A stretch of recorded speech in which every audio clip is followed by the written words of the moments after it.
Hello twin souls. चाहे आप इस ट्विन फ्लेम कनेक्शन में कई सालों से हो या अभी अभी इस जर्नी में आए हो, आपने एक बात ज़रूर सुनी होगी, your twin is your divine mirror. लेकिन क्या आपने कभी सच में बैठकर सोचा है इसका एक्चुअल मीनिंग क्या है? मिरर का मतलब सिर्फ ये नहीं कि वह आपके जैसा है। मिरर का मतलब है वो आपके अंदर की उन चीज़ों को रिफ्लेक्ट करेगा जिन्हें आप खुद देखने से बच रही है। एक बात आपको पता है, आप कोई भी जर्नी में हो या कोई नॉर्मल लाइफ जी रहे हो, तो एक बार आपने ज़रूर सुना होगा कि our outer world is the reflection of our inner world. एक एग्जाम्पल लेते हैं। मान लीजिए आप किसी प्लेस पर जाते हैं, वहाँ आपका जो एम्बियंस है ना, वो बिल्कुल पसंद नहीं आता आपको। आप अनकंफर्टेबल फील करते हैं। लेकिन उसी जगह कोई और पर्सन जाता है और वो कहता है कि wow what a beautiful place. Same place but different experience. ऐसा क्यों होता है? क्योंकि रियलिटी ऑब्जेक्टिव नहीं होती, रियलिटी फिल्टर्ड होती है आपका इनर फ्रीक्वेंसी के थ्रू। अगर आपके अंदर रेजिस्टेंस है तो बाहर भी रेजिस्टेंस दिखेगा। अगर अंदर इनसिक्योरिटी है तो बाहर भी रिजेक्शन दिखेगा। अब इसी प्रिंसिपल को आपने डीएम पर अप्लाई कीजिए। एक ही पर्सन का हमेशा क्यों? यानी कि आप अपने पास्ट रिलेशनशिप से तो मूव ऑन कर गई, लेकिन इस बार क्यों नहीं कर पा रही? क्यों इस एक इंसान के बारे में आप 24/7 थॉट आते जाते रहते हैं? क्यों मैग्नेटिक पुल इतना इंटेंस है?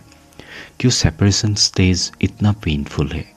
क्योंकि यह कनेक्शन रोमांटिक नहीं है, ये एक स्पिरिचुअल एक्टिवेशन है। डिवाइन आपको फोर्स कर रहा है कि आप अपने सबकॉन्शियस उन्स को देखें। ट्विन फ्लेम जर्नी रीयूनियन से ज़्यादा इनर हीलिंग का जर्नी है। अभी हम कुछ शेडो ट्रेट्स के बारे में बात करेंगे जो डीएम अक्सर हम लोगों को रिफ्लेक्ट करता है। तो पहला है रिजेक्शन एंड अबैंडनमेंट। आपका डीएम आपको रिजेक्ट करता है, कमिट नहीं करता, सडनली डिसअपीयर हो जाता है और आप सोचती है why he is doing this to me. लेकिन क्वेश्चन बदल दीजिए, where am I rejecting myself? बचपन में जब आप एग्ज़ाम में फेल हुई, जब पेरेंट्स ने कहा कि you are not good enough, जब आपने खुद को दूसरों से कंपेयर किया, हर बार आपने इंटरनली कहा आई एम नॉट इनफ। ये मैं आप लोगों को कुछ एग्जांपल्स दे रहा हूँ। इसका मतलब ये नहीं है कि आप बचपन में बूढ़ी थी, पर कई लोगों को देखा है कि एग्ज़ाम में अगर कम नंबर भी मिलता था ना, जैसे मेरे साथ हुआ था, तब भी मेरा पेरेंट्स मुझ पर गुस्सा हो जाते थे। तो मैं आप लोगों को एग्जांपल्स दे रहा हूँ। तो आप लोगों के सबकॉन्शियस माइंड में ये बात इम्प्लांट हो गया कि आई एम नॉट एनफ। यह सेल्फ रिजेक्शन सबकॉन्शियस में स्टोर हो गया। अब जब डीएम आपको रिजेक्ट करता है तो वो नया पेन नहीं है, वो पुराने ऊंस को एक्टिवेट कर रहा है। ट्विन फ्लेम ट्रिगर नहीं देता, वो हिडन ऊंस को सरफेस पर लाता है। दूसरा है सप्रेस्ड एंगर। क्या आपका डीएम छोटी छोटी बातों पर एंगर दिखाता है या कोल्ड ट्रीटमेंट देता है? दूसरों से पोलाइट होते हैं पर आपके साथ बहुत ज़्यादा गुस्से में बात करता है, छोटी बात पर बड़ा सा बवाल कर देता है। और आप क्या करती है उस समय? और ज़्यादा प्यार देने लगती है, उसको मनाने की कोशिश करते हैं और ज़्यादा सेक्रीफाइस करती है। लेकिन सच क्या है? आपके अंदर की ये जो एंगर है ना, वही आपको डीएम रिफ्लेक्ट कर रहा है। बस डिफरेंट ये है कि आपने उसे सप्रेस किया है और उसने आपको आपके ऊपर भड़स निकाल दिया है। बचपन से आपको सिखाया गया है good girl don't argue, don't answer back, stay silent, झगड़ों में मत पड़ो, उस समय उसी से भाग जाओ। आपने अपनी बाउंड्रीज इग्नोर की बचपन से ही, आपने इमोशंस के दबाई है। अब वही सप्रेस एंगर डीएम के बिहेवियर में रिफ्लेक्ट हो रहा है। वो वही एनर्जी बाहर दिखा रहा है जिसे आपने अंदर दबा के रखा है। अभी और एक शेडो के बारे में बात करते हैं, लैक ऑफ कमिटमेंट।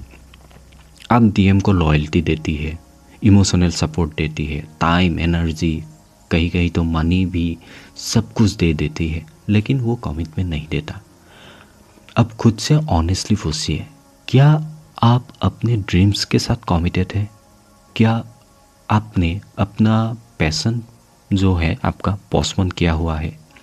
क्या आपने अपना हीलिंग वर्क को सीरियसली लिया है, या सिर्फ डीएम के बिहेवियर पर फोकस कर रही है? ट्विन फ्लेम मिरर बहुत सब्टल होता है। अगर आप खुद से फुल्ली कमिटेड नहीं हैं तो सामने वाला भी कमिटमेंट अवॉइड करेगा। और एक ये तो कॉमन प्रॉब्लम हो गया है कि थर्ड पार्टी प्रॉब्लम या थर्ड पार्टी ट्रिगर। तो थर्ड पार्टी सिचुएशन, ये मैं मानता हूँ सबसे पेनफुल ट्रिगर है, लेकिन ये पूछिए, where do I put myself second?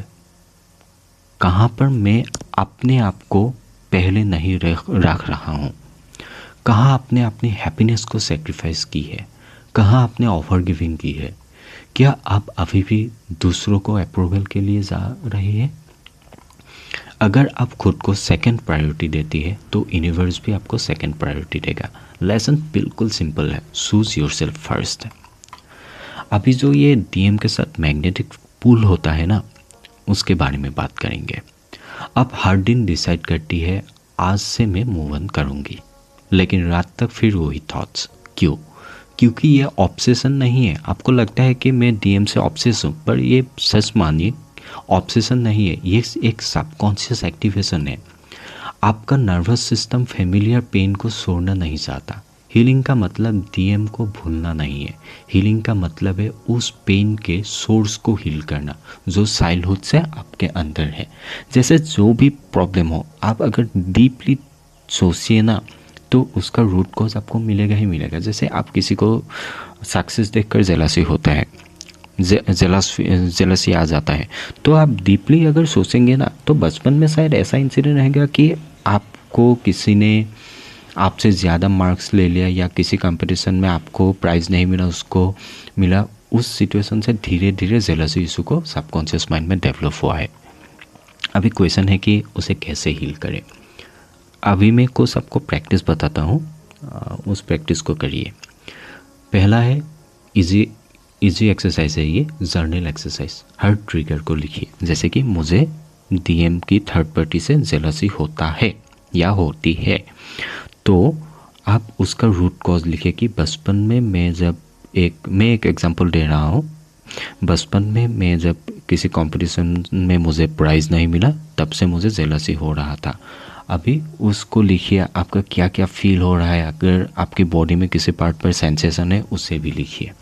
दूसरा है मिरर एक्सरसाइज। मिरर एक्सरसाइज यानी कि उस बचपन, आप लोगों को पता ही होगा, बचपन में उस पर्टिकुलर सिचुएशन में जाकर उस आपके इनर साइड को प्यार देना है, उसको सेफ्टी सिक्योरिटी देना है। नेक्स्ट है छोटी छोटी चीज़ों पर बाउंड्री सेट करना सीखिए। जैसे कि आपको किसी ने बोला कि चलो वहाँ जाते हैं, पर आपको मन नहीं है, तो उसको नो बोलना सीखिए। नेक्स्ट है एंगर रिलीज। एंगर रिलीज यानी कि आपके जो सप्रेस एंगर है ना, शायद बचपन में ऐसा होगा कि किसी से बचपन से आज तक जितना भी किसी के ऊपर आपके भड़ास है ना, वो लिख कर या किसी शांत जगह कर जाकर चिल्लाकर जैसे भी हो उसको रिलीज़ करिए। सेल्फ कमिटमेंट, ये बहुत इंपॉर्टेंट है। सेल्फ कमिटमेंट यानी कि आप एक टाइम फिक्स कर लीजिए कि मैं डेली, जैसे एग्जांपल देता, मैं जैसे डेली 30 मिनट्स या 1 घंटे के लिए मैं मेडिटेशन या अपने इनर हीलिंग करूँगा ही करूँगा, no matter what the situation is. तो फाइनल ट्रूथ क्या है? डीएम आपका डिवाइन मास्कुलिन आपका एनिमी नहीं है, वो आपका डिवाइन मिरर है। मिरर को तोड़ने से रिफ्लेक्शन नहीं बदलता, रिफ्लेक्शन तब बदलता है जब सोर्स बदलता है। जब आप खुद को चूज करेंगी, जब आप खुद को रिजेक्ट करना बंद करेंगी, जब आप खुद से कमिटमेंट करेंगी, तब मिरर ऑटोमेटिकली शिफ्ट होगा। ट्विन फ्लेम जर्नी पनिशमेंट नहीं है, ये एक स्पिरिचुअल अपग्रेड है। Choose yourself, heal yourself, and then watch the magic unfold. Thank you.